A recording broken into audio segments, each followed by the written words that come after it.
আকস্মিক বন্যায় সবচেয়ে বেশি ক্ষতিগ্রস্ত হয়েছে ফেনীর ৬ উপজেলার ২৫০০-এর বেশি ডেইরি ও পোল্ট্রি খামারি।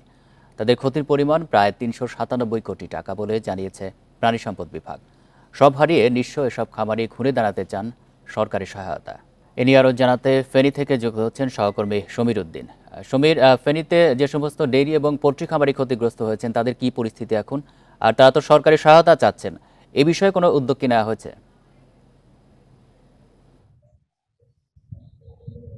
আসলে আমি এখন যেখানে দাঁড়িয়েছি এটি হচ্ছে ফেনী শহরতলির একেবারে কাছে গোবিন্দপুর একটি জায়গা, সিলুরিয়ার পাশে।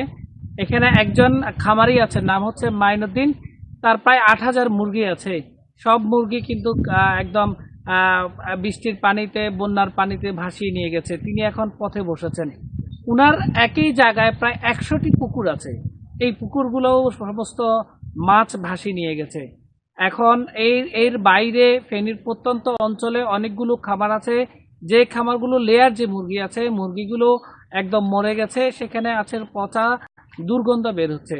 তাদের আসলে লাখ লাখ টাকা তারা ঋণ নিয়ে তারা বিদেশ থেকে এসে পুঁজি বিনিয়োগ করে এখানে ব্যবসা শুরু করেছিলেন। কিন্তু এই সর্বগ্রাসী বন্যা তার সমস্ত কিছু ভাসিয়ে নিয়ে যাওয়ার ফলে এখন সে পথে বসেছে।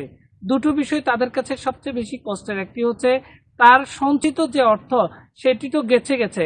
সে যে আসলে ঋণ করে এই ব্যবসাটা শুরু করেছে লাভের আশায়, সে এখন ঋণগ্রস্ত হয়েছে। সামনের দিনগুলোতে সে কিভাবে আসলে এই ঋণের টাকা পরিশোধ করবে সেটি নিয়ে এখন অনেক বেশি দুশ্চিন্তায় আছে। এর বাইরেও আমরা দেখেছি প্রায় ফেনীর প্রায় ৪০০ কোটি টাকার মতো ক্ষত হয়েছে শুধুমাত্র পানি সম্পদ ক্ষেত্রে। এর বাইরেও কৃষি ক্ষেত্রে, মৎস্য ক্ষেত্র, আসলে সর্বগ্রাসী ক্ষেত্র নাই কোনটা সেটি আসলে এখন বলা মুশকিল। ফেনীর ম্যাক্সিমাম এখন যে সড়ক যেগুলো, সেগুলো আসলে বন্যার পানিতে ভাসিয়ে নিয়ে গেছে। কিছু কিছু সড়ক মেরামতের জন্য তারা কাজ করেছিল, সেগুলো ভাসিয়ে নিয়ে গেছে। এছাড়াও আমরা দেখেছি ফেনীর ফুলগাজীর কয়েকটি জায়গাতে যেখানে বন্যার পানিতে সড়কটাকে উপড়ে ফেলেছে, সেখানে যোগাযোগ ব্যবস্থা বিচ্ছিন্ন হয়ে পড়েছে। মানুষের সঙ্গে এখন আসলে চলাফেরা করতে পারছে না। অনেক মানুষ তাদের যে রুটি রুজির ব্যবস্থা সেটি নিয়ে এখন দুশ্চিন্তা। এইটি ছিল আমার কাছে সর্বশেষ তথ্য ফেনীর।